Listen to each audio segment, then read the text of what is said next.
좋아요와 구독 눌러주세요. 오늘은 독립운동가 정정화 선생님을 만나볼 겁니다. 대한민국 임시정부의 안주인 이렇게 불렸죠. 안주인이 뭐예요? 여자 주인을 뜻하는 말인데요. 혹시 대한민국 임시정부 들어본 적 있어요? 대한민국은 우리나라 이름이고 임시정부면 임시로 만든 정부인가요? 맞아요. 와우. 독립운동가들은요, 이 3.1운동을 겪으면서 독립운동을 이끌어갈 정부가 있으면 좋겠다, 이런 생각을 합니다. 정부라면 지금처럼 대통령이 있는 그런 정부요? 그걸 일본에 가만둘까요? 일본의 탄압을 피해서 국내가 아닌 중국 상하이에서 1919년 대한민국 임시정부가 만들어지죠. 그럼 정정화 선생님이 임시정부에서 일하신 거예요? 네. 자, 그러면 역사기차 타고 알아볼까요? 네! 자, 출발! 출발!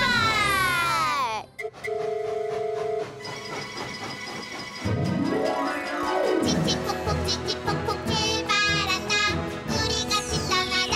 시간 여행 새벽 역사기차.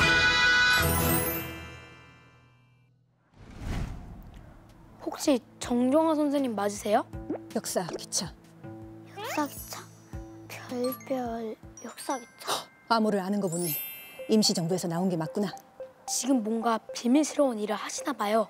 국내에 있는 임시정부 연락책을 만나서 비밀 편지도 전달해야 하고 또 독립운동에 쓸 돈도 모아서 다시 상하이로 건너가야 해. 비밀 편지요? 우와, 멋지다. 근데 돈을 어떻게 모으실 건데요? 여러 사람을 만나서 부탁해봐야지. 지금 상하이 임시정부의 형편이 좋지 않거든.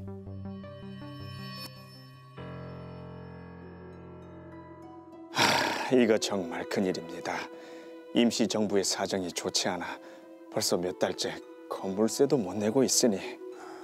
하루하루 끼니 마련하기가 쉽지 않습니다. 버려진 배추를 주워다가 김치를 담글 정도이니. 그래도 정화 동지가 있어서 정말 다행입니다. 알뜰하게 안살림을 맡아주신 덕분에 지금 뭐라도 이렇게 먹을 수 있는 거 아니겠습니까? 정말 고맙습니다. 당분간 뭐라도 해서 돈을 좀 벌어야 될 것 같아요. 이대로 있다가는 활동 자금은커녕 다 같이 굶어야 할 거예요. 아이고 참. 제가 국내로 들어가서 돈을 구해와도 될까요? 아니 지금 조선으로 들어가는 건 죽으러 가는 거랑 마찬가지일 텐데 너무 위험해요. 그래도 전 여자니까 다른 분들보단 의심을 덜 받을 거예요. 그 압록강만 무사히 건너면 방법이 있을 거예요. 그리고 나서도 경성까지 아주 먼 길을 가야 하는데 정말 하실 수 있겠습니까? 할 수 있어요. 어떻게든 해볼게요. 정말 먼 길을 오신 거구나. 사실 밤에 쪽배를 타고 압록강을 건널 땐 좀 무서웠거든. 어디선가 일본 경찰들이 노려보고 있는 것 같아서 말이야. 저희가 뭐 도와드릴 일은 없을까요? 그럼 이 편지를 저기 건너편 옷가게 주인에게 좀 전해줄래? 암호를 말하면 알아들을 거야.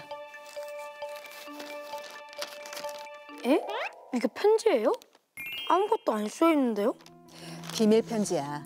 이건 어두운 곳에서 불빛을 비춰야만 글씨가 보인단다. 우리 비밀 요원들만의 약속이지. 걱정하지 마세요. 저희가 무사히 전달하고 올게요. 정정화 선생님을 만났는데 꼭 영화에 나오는 비밀 요원 같았어요. 비밀 요원 맞습니다. 정정화는요, 임시정부에서 독립운동 자금을 마련하는 아주 중요한 임무를 맡고 있었거든요. 총 6번이나 상하이에서 국내로 몰래 들어와가지고 돈을 마련해 갑니다. 그 과정에서 일본 경찰에 붙잡히기도 했고요. 정말 위험한 임무였지만 혼자 국경을 넘었죠. 내가 하는 게지 누가 시키는 걸 하겠어요? 그 형편이 내가 운동을 안 하면 누가 가겠어요? 남자들은 못 댕겨요. 뭐 어떻게든 다 잡히죠. 근데 정정화 선생님은 어쩌다가 임시정부로 가신 거예요? 정정화의 남편과 그 시아버지도 독립운동가셨거든요. 그들을 따라서 상하이로 가면서 독립운동에 뛰어들게 된 거죠. 정정화는 고단한 몸으로 찾아온 임시정부 사람들에게 따뜻한 밥도 해주면서 그들이 버틸 힘을 주었죠. 아, 그래서 정정화 선생님을 임시정부 안주인이라고 부른 거구나. 독립운동가들이 죽음을 맞이할 때도 그 곁을 항상 지켰고요. 남은 가족들을 살뜰히 보살피기도 합니다. 또 국내외 여성들이 독립운동에 참여하도록 이끌기도 했죠. 아마 그녀가 없었으면 임시정부 사람들은 오랜 기간의 어려움을 견디기 참 힘들었을 거예요. 총을 들고 싸우는 것만이 다가 아니라는 걸 이제 저희도 알잖아요. 정정화 선생님 같은 분들이 계셔서 정말 다행이에요. 당시 일본은 우리나라뿐만 아니고요. 중국도 침략하기 시작합니다. 그러니 임시정부도 더는 중국 상하이에 있을 수 없게 되었죠. 1930년대부터 대한민국 임시정부는요. 일제 거센 탄압으로 중국 각지를 떠돌게 되거든요. 8년간의 그 고된 피난 끝에 중국 충칭이라는 곳에 정착을 하는데 정종화는 그곳에서도요. 정말 중요한 임무를 맡게 됩니다. 중요한 임무? 이번엔 또 어떤 걸까? 빨리 가보자.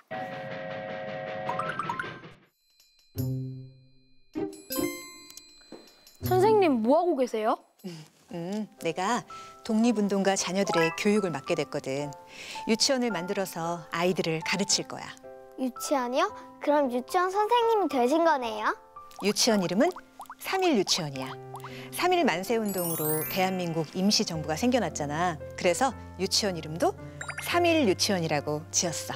근데 여기도 아이들이 있어요? 그럼 임시정부가 생겨난 지도 벌써 20년이 넘었잖니. 독립운동을 하면서 결혼을 한 사람들도 있고 또 아이들을 데리고 독립운동을 하겠다고 온 사람들도 있는걸? 그런데 여기서는 아이들이 학교에 다닐 수가 없으니 이렇게라도 가르쳐야지. 그 아이들도 잘 커서 또 독립운동을 할 수 있는 거잖아요. 그런데 안타까운 건 그 아이들은 우리나라에 대한 기억이 없다는 거야. 우리나라의 노래도 알려주고 전통 놀이도 함께하면 더 좋을 것 같아요. 오, 그거 좋은 생각인데?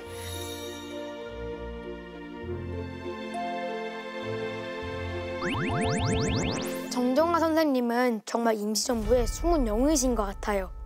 조용히 뒤에서 중요한 일들을 도맡아 하셨어요. 보통 대한민국 임시정부라고 하면 김구 선생님 같은 남성 독립운동가를 떠올리잖아요. 그들의 뒤에서 안살림을 도맡았던 정정화를 떠올리는 사람은 적을 겁니다. 하지만 정정화는 20대 그 젊은 나이부터 시작해가지고 25년 넘게 가장 낮은 곳에서 대한민국의 독립과 임시정부를 위해서 평생을 헌신하신 분이에요. 정말 오랫동안 고생하셨네요. 그녀는 여성 독립운동가로서는 가장 오랫동안 독립운동을 하신 분일 겁니다. 그럼 정정화 선생님은 다시 우리나라로 돌아오세요?